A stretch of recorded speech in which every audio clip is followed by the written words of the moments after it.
DARPA. This is the biggest little self-assembling protein nanostructures created. Posted July 21st, 2016. This is going to be about DNA vaccines and therapeutic interfering particles. DARPA-supported team designs protein cages that build themselves from scratch inside living cells and can serve as delivery vehicles for a range of novel therapies. A research team at the University of Washington has harnessed complex computational methods to design customized proteins that can self-assemble into 120 subunit icosahedral structures inside living cells, the biggest self-booting intracellular protein nanocages ever made. The breakthrough offers a potential solution to a pressing scientific challenge: how to safely and efficiently deliver to cells new and emerging biomedical treatments such as DNA vaccines and therapeutic interfering particles.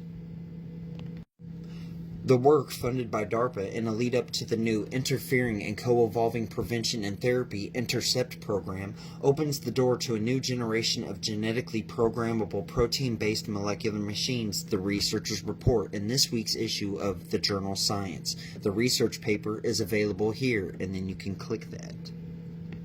And when you click that, it'll bring you here.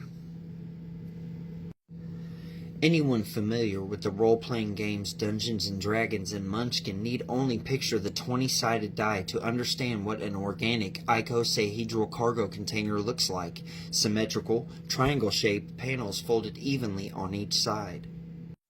Unlike a die that can be held in your hand, however, these creations are the size of small viruses and are designed to interact within cells in the same way viruses might, that is, by delivering their caged contents into a cell, albeit in this case with positive, customizable outcomes.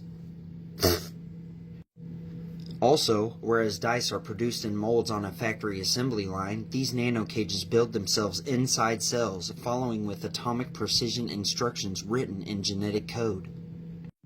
Nature provides many examples of self- and co-assembling protein-based molecular structures like icosahedral protein cages. They serve as scaffolds, enzymes, and compartments for biochemical reactions in the body, and they form virus capsids, the geodesic-like protein enclosures that protect viral genomes from the human body's immune system and facilitate their entry into cells. Viruses offer researchers many lessons on ways to access the body and use the body's resources for their own purposes. DARPA is studying how to apply those tricks to the challenge of overcoming infectious disease, says Jim Gimlet, the DARPA program manager overseeing the University of Washington effort in the INTERCEPT program. Among other goals, that program seeks to deliver into cells protein snippets that can co-evolve with viruses and provide ongoing immune protection even as viruses mutate and change. Viruses consist of two main parts: genetic material, DNA or RNA, surrounded by a protein shell. To reproduce, a virus first attaches itself to a cell within a host organism. This occurs when a virion protein on the virus binds to a complementary molecule on the surface of the cell. The virus then enters the cell and releases its genetic material inside. These viral genes hijack the cell's biological machinery, forcing the cell to generate new copies of the viral genome and shell proteins. While still inside the host cell, those freshly minted viral genomes and protein shells assemble into new viruses, which eventually burst from the cell and disperse to infect others.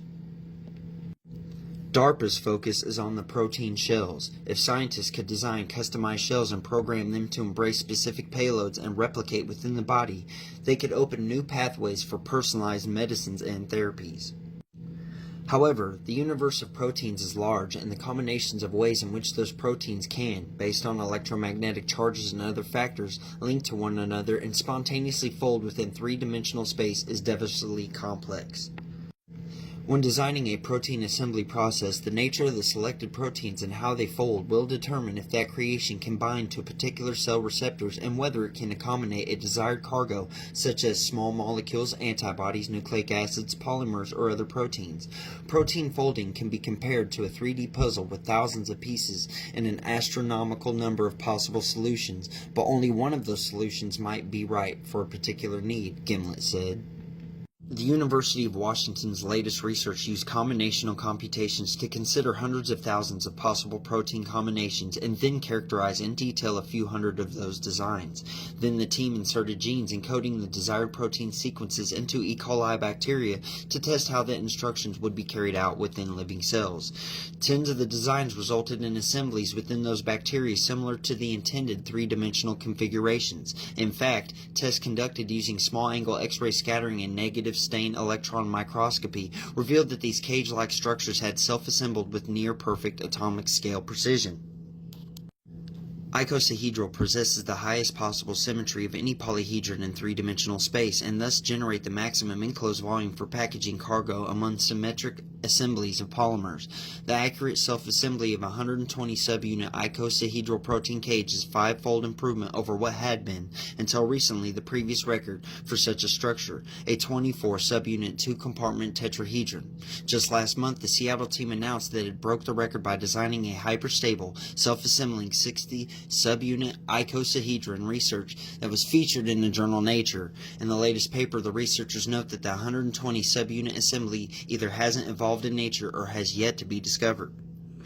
The construct's generous capacity and the accuracy with which it builds itself bode well for the field of biomolecular engineering, Gimlet said. I look forward to seeing some of the innovative applications that will surely emerge with the arrival of this robust new platform. So I thought that was interesting, since DARPA is a part of the DNA vaccines and therapeutic interfering particles research. I will leave the link available.